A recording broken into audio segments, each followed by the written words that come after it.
Hi everyone, Mrs. K and we have been at the school now for a few days and it gets kind of long. We're getting kind of tired, bored, kind of like you guys at home. So, you know how great Mrs. K and I are? We've decided to have a jumping jack competition and our results are posted up here on the board. We've been timing ourselves to see how many jumping jacks we can do in 3 minutes. So, here's the numbers. It goes Mrs. K, Mrs. Zimmerman, on and on and on, so you can see how well we're doing.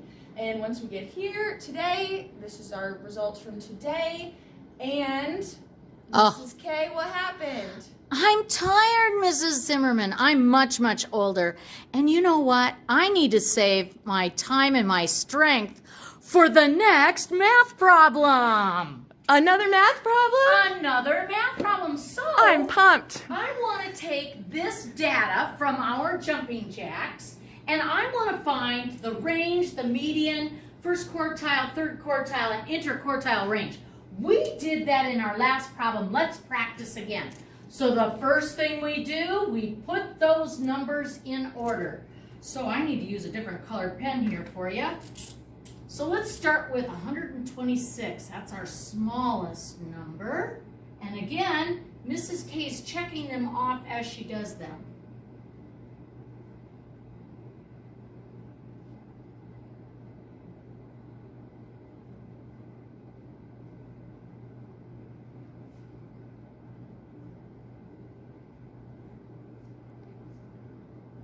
I'm just sitting here thinking, you guys, Mrs. K and I and our jumping jack skills are pretty impressive, but if you think you could beat that in 3 minutes, you better give it a try and let us know.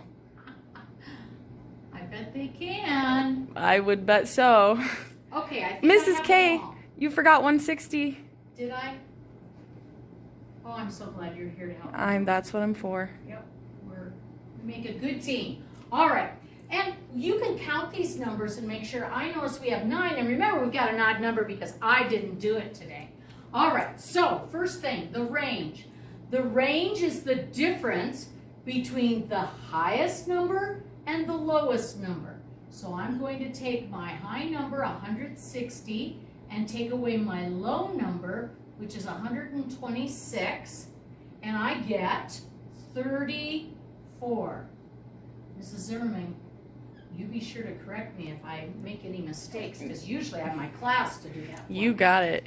Okay, next the median. The median you had last week, and that means the middle number.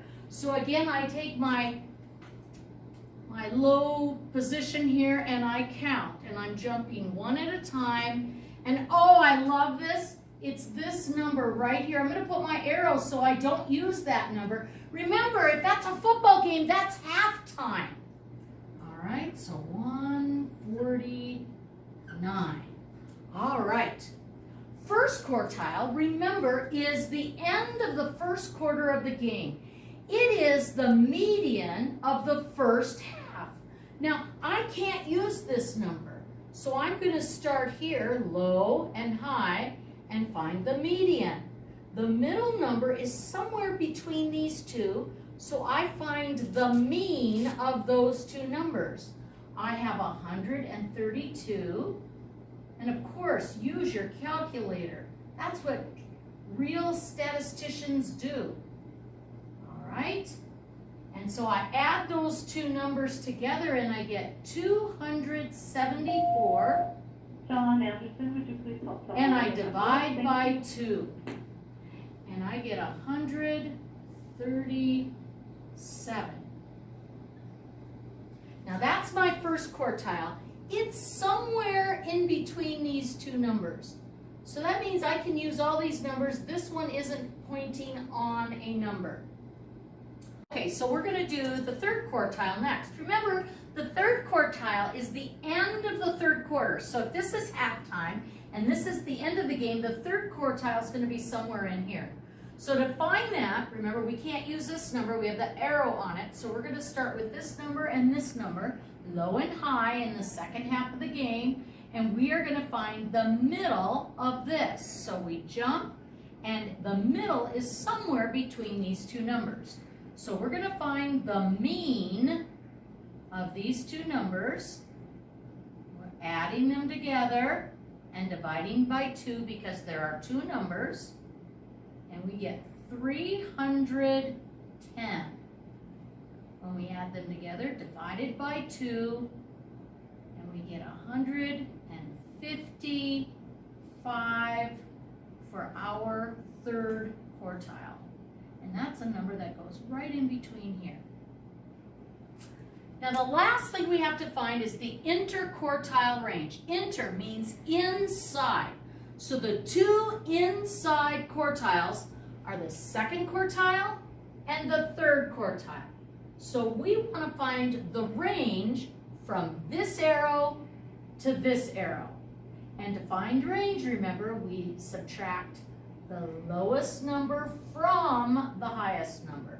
So I'm going to take my third quartile, which is 155, take away my first quartile, which is 137, and I'm going to subtract those, and I get 18. 18 is my interquartile range. Now, interquartile range is the middle half. Think about it.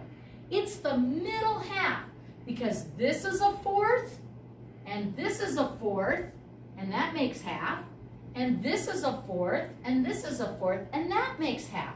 So the middle half will always be your interquartile range.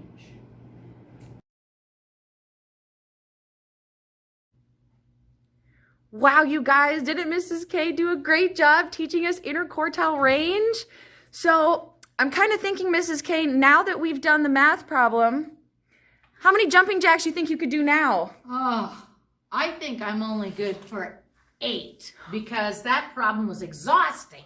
8 jumping jacks, people. 8 jumping jacks. So my question to you, challenge problem, if we put an 8 right here on the lower end of our data set, if you can see it right there, okay?